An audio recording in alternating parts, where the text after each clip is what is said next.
Hey there, this is Monarchy, and we're going to talk about min-maxing. But before I give my 2 cents into things, let this video play out. And this may be making fun of mid-maxing in a way. We're going to see different type of views of other creators, not just focusing on me. But I can let this guy speak and see what he says, and he might be clowning around. Just FYI, but there are certain things that he's hinting. But let's take a listen. You know who you are. The guy who got a 23 on your attack roll, and your persuasion roll, and your con save, and your stealth roll, and your spell attack. Your character sheet is the most complicated one in the room. There isn't a single negative on your paper, and you've got abilities and resistances that rival a Tarrasque Demi-Lich. You're the min-maxer. There isn't anything you enjoy more than succeeding at everything and being showered with praise by the DM and your party. And there's nothing you hate more than your greatest foe. The dreaded natural one.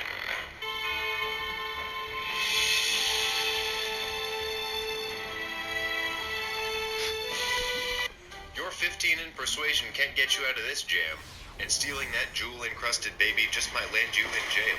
And you don't belong in jail. You're awesome. But you have to understand, failing is just part of the adventure. Jail is another arc in your glorious tale of success, and when the unholy natural one strikes, your party will be there for you. That's right, you forgot about them. If you watched our D&D tips video about making an adventure, you should know that the table has other people at it?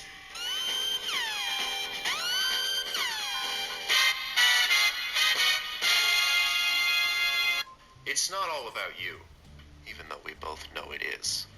And sometimes you have to use those +5 boots to take a step back and let your rogue pick the lock. I know you have proficiency and advantage on lockpicking, but it'll mean so much more to the little guy if you let him succeed in your place. And when a natural one rears its ugly head, your friends will be there to save you. Remember, you're a part of the party, not the heart of the party. Alright, back to the cool part. You're in the heat of battle. The long fight nears its end, leaving you the victor, obviously. Interesting. You swing your mighty broadsword at your enemy for a glorious fatal blow. How do you describe your triumph? Do you... I do 40 damage with my greatsword. Alright, I take my battle axe, and I swing towards him, cutting open his jugular, and he bleeds all over the floor just for the glory in me!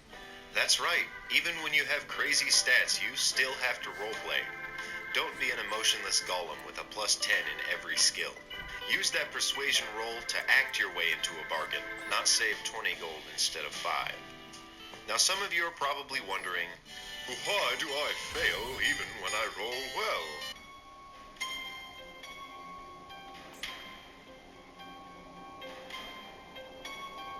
That's right. The DM is causing you to fail. But instead of beating him to death with your foam axe, just talk to him. Maybe there's something you can't overcome for story reasons. Put yourself in his shoes. The other guy keeps winning, and his incredible and glorious abilities can overcome every obstacle I put in his path. You might get mad. You might accidentally keep rolling natural 20s on the Frost Giant's attack rolls and saves.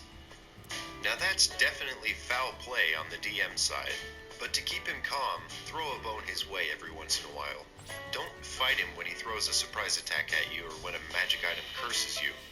You'll find that a happy DM rewards nice players with more XP, more opportunities to shine your glory, and more magic items that give you a +1 in everything. Interesting. Especially in the part where he says, where is it?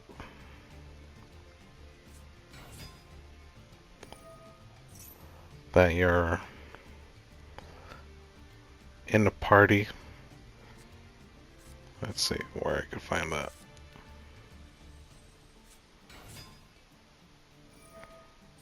Oh, there it is. Your friends will be there to save you. Remember, you're a part of the party, not the heart of the party. So, you're with the party, you're not the heart of the party. So, in a way, he's kind of laying out flat that min-maxing is, in his point of view, it's not good or bad, but there are, bad variants or types of min-maxing that is bad. And there is other parts that is welcome. But you have to remember, you're not the heart of the party. You're with among the MMORPG or other games that you're in a party, whether you like it or not. That is, well, he said it well, without killing off or making a big impact of, like, poking one type of person. He said it in general in a way that everyone has to remember and remind themselves that everyone is different. Everyone plays different. And also, as sometimes we view ourselves, that we are the heart of the party, that this is how it's going to be, this is how it's going to work, and everyone else that is following this is how it is. And the ones that are not, you're welcome to view in different ways, but if not, you're pretty much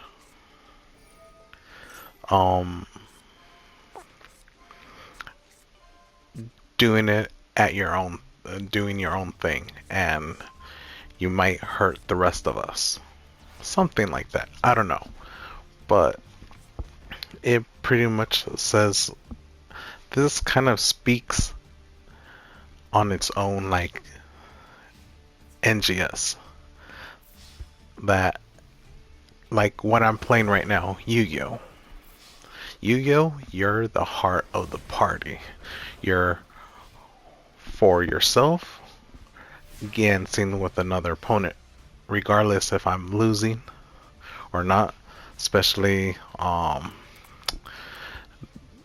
flow. Those ones is really hard to beat down due to you can, just that it's you have to know how you're playing the game and how you construct your deck. But in this case, I have a bad hand, and yeah, it's not, I'm gonna lose regardless, because this type of deck is pretty much a floodgate type of combo. And it's negating certain aspect of things due to I didn't quite know. With Ash, that can be negated by that, or trumped by that type of card advantage, because it's pretty much like chess. NGS type of aspect of things. Regarding how any of individual players play this game, people have that mindset of this is how it's going to be. A lot of DPS has to be to win and beat the game. That's a narrow mindset of looking at it. And how they're saying there's a meta. There still isn't a meta as of now. At this moment of time, we're getting to a meta state of weapons, armor, and, you know, the thing that is going to be. As of now, there isn't meta due to certain key points. One is that they introduced uh, EX augments, and that on its own, we don't have a right formula to improve or make builds. It's a linear state of mindset of things. Regardless of that, you can somewhat create a little bit tanky counter, excuse me, and more on how you participate, either a DPS slash glass cannon type, but the EX on its own, it's not overpowered, I should say. It's more of a step ladder of increasing the potential that we have as a character, regardless of the two series that we have, or yeah, have, that is still kind of hard to get from shit, I forgot the name, but the gold weapon and the kind of silverish type of weapon, those two, one is ability to help allies and increase, pretty much giving you a boost. So that on its own, it's a right step direction. The other one, it's a little iffy. I don't have one, so I can't really tell what kind of ability it has. The wing guard, there you go. The wing guard, it's a step up. Just that it needs more. We need more things like that for, you know, to increase or have individual type of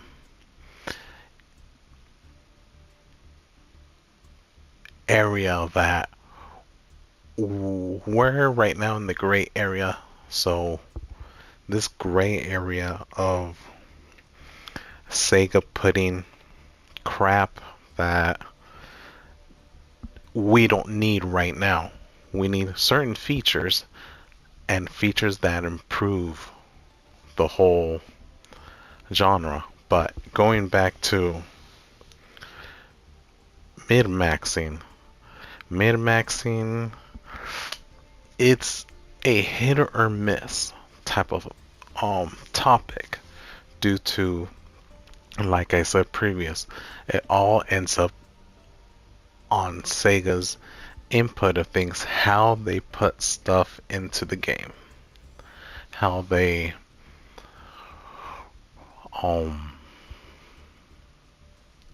gain feedback, and also how they could fix and improve. But I'm glad they didn't put EX augments to the armor, but they didn't say they're not going to, or deny the question. They talked over it, and said in the future we're gonna have new augments. So EX augments, it's still in mind due to people gonna say it's broken. No, correction. What we have is unbalanced and broken. When EX augment comes into the armors, it's gonna be OP, and it's gonna, well, vice versa. Let me switch it. As of now, EX augments are OP and unbalanced due to the unbalance of the game in general, and also how we have set up as the equipments and all that shenanigans. But when it comes to the point that we're getting EX on armors, I'd say when we pass the 100. So when we climb up to gain level 100, not at that specific time, but further down the line, they're going to introduce EX augments on the armor. But as of state of the game, as of now, there won't be, due to it would be, like people are saying, broken and unbalanced. I wouldn't say unbalanced because the game is unbalanced as a, from day one.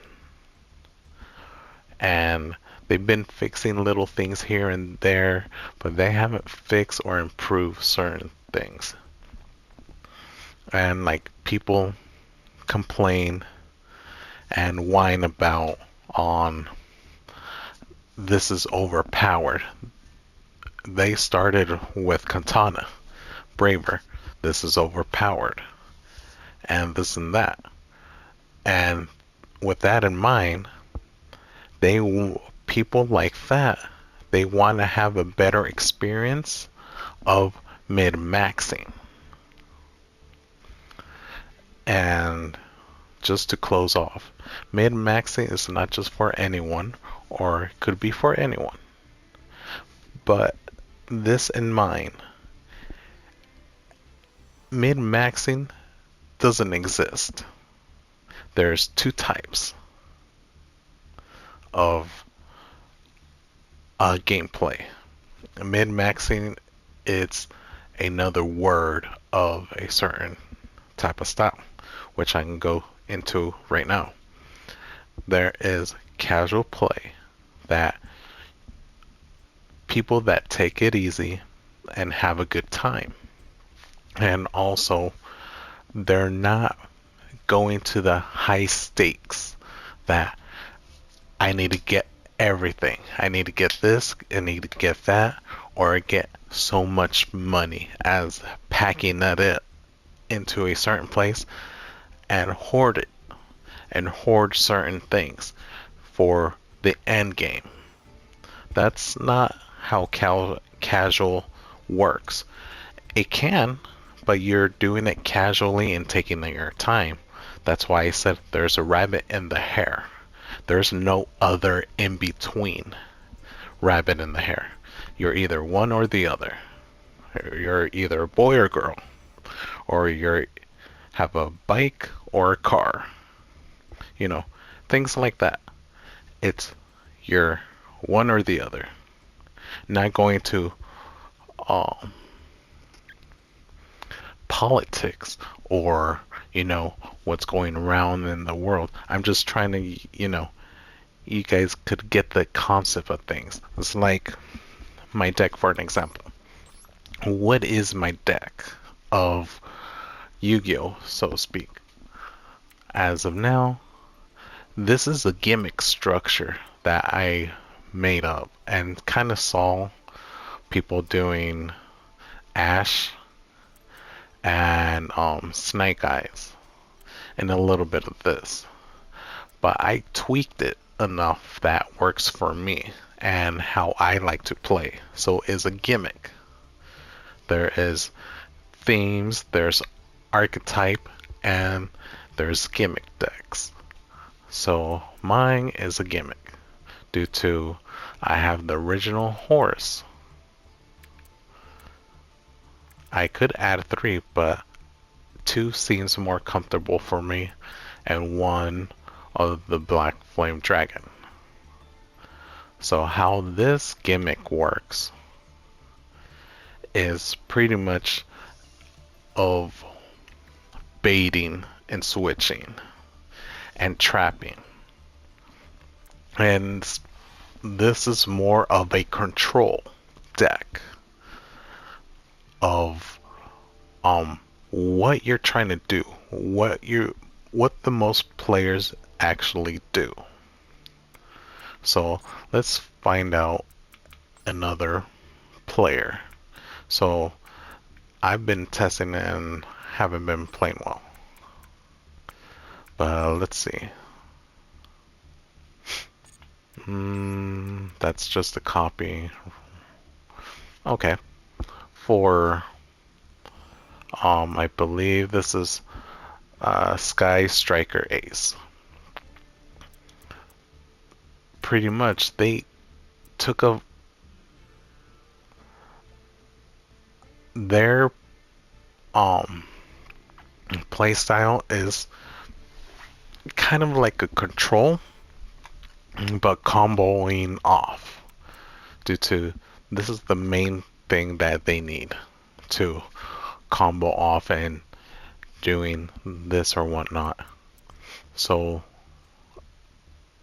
pretty much their background is the key component or the heart of beating other players, which is these are just distraction or getting to point A to point B and going to Z due to these are connecting and going off due to they go from this ace striker and then they go to here and then they combo it off to add this one and then go back to square one depending on what is their opponent that they're playing.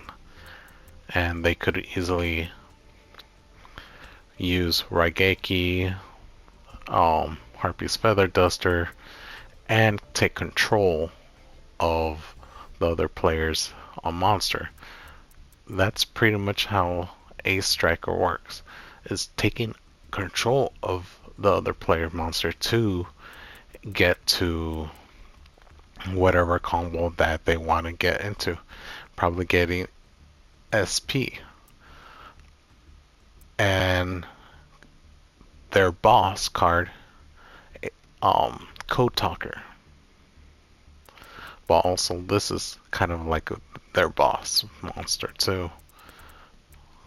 So anything that interrupting your opponent due to taking their back row and whatever they're using, like myself, if this will counteract or hurt me, yes and no on my point.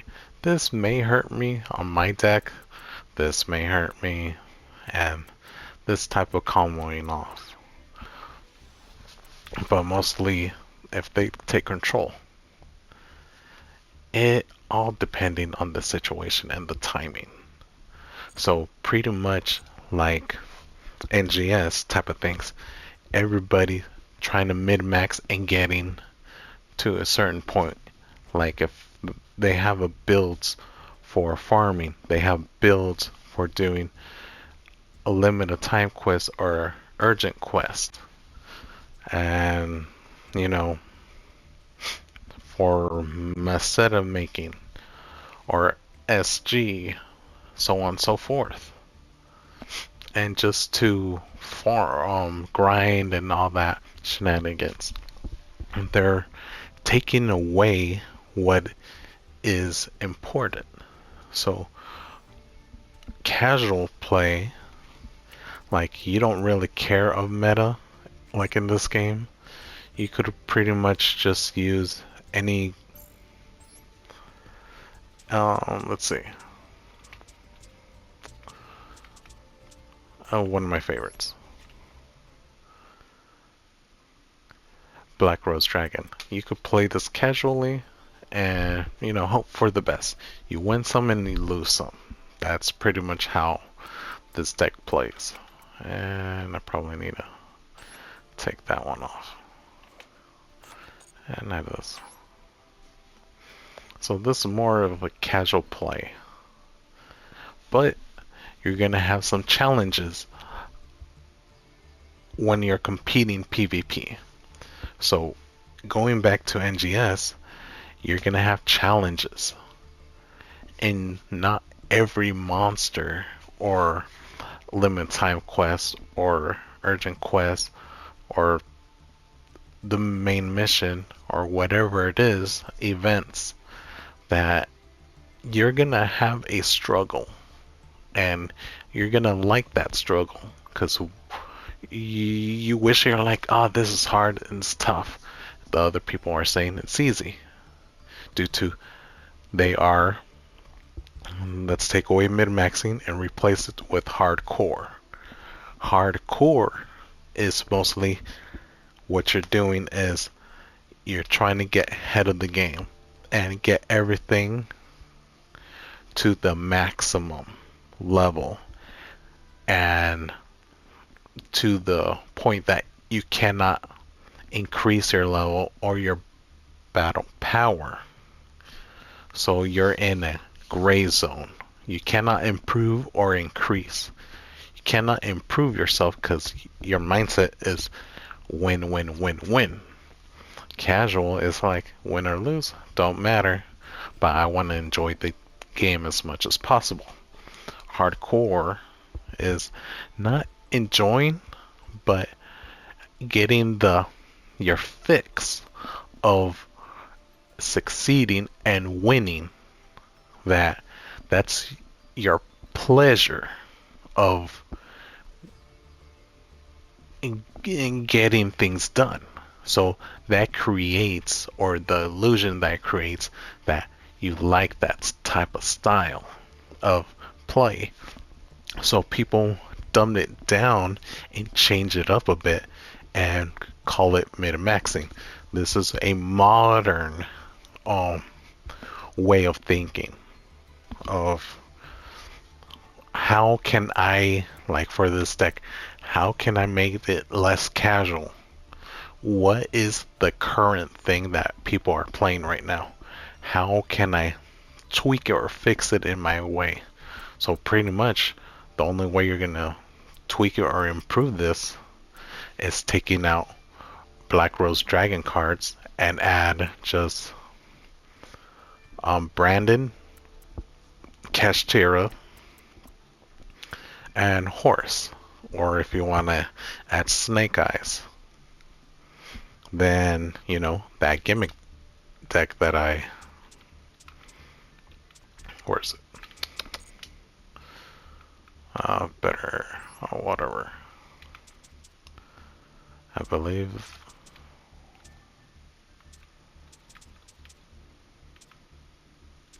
this.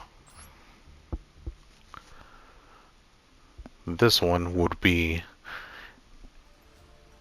a kind of in the meta, but also it has a gimmick, a twist that isn't meta, but has meta components for you could have more of success.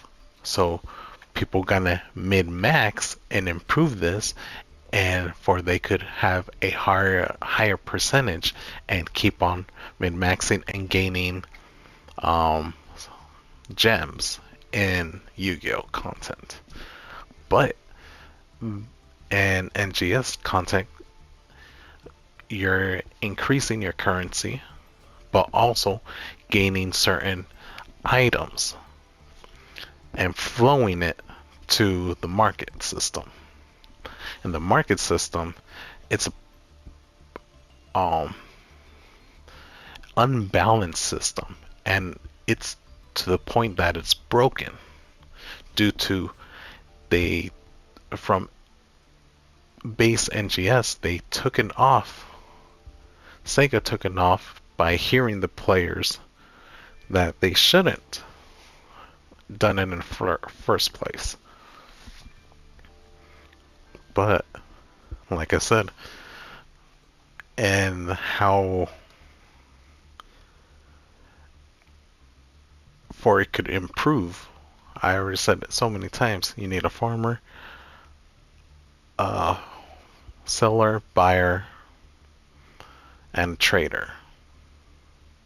You need those 4 components in order to make the economy work. But in this case, they took the 2 components out, and you just have the seller and the buyer, which is unbalanced and broken at the same time, because people can bypass and have a trading system. And that's how things are getting manipulated in certain ways. And in order to fix that, you need to, change a certain things here and there. Well, I'm not going to say here because I already explained it enough. And I might explain it later on in the future, depending what's going on. But anyways, min-maxing, that's pretty much how it is. Hardcore, just that it's a bootlegged version that people tweak it and improve how to do a lazy way. Because you could do casual way min-maxing. You could do hardcore min-maxing. So instead of saying, casual or hardcore, they made a name, and the modern version is min-maxing. So that's how I see it. I'm not saying it's bad or good, but we're going to hear more on other people's point of view before I give my take. I'm just explaining certain things, and especially how this guy has been saying it. Well, that's, your coup de grace of the first video. There's gonna be a second one, and more to come. So it's like a series of explaining and hinting what is it, how people view min-maxing. Well, talk to you guys later, and have a good one. Either if it's your weekend or weekdays. Just enjoy yourself and, have fun, regardless how you play the game. I'm not, saying it's bad or it's good. It's, it's something to talk about and to learn about. And I can give my endpoint later down the line of the series and explain a little bit better. So stay tuned. Peace.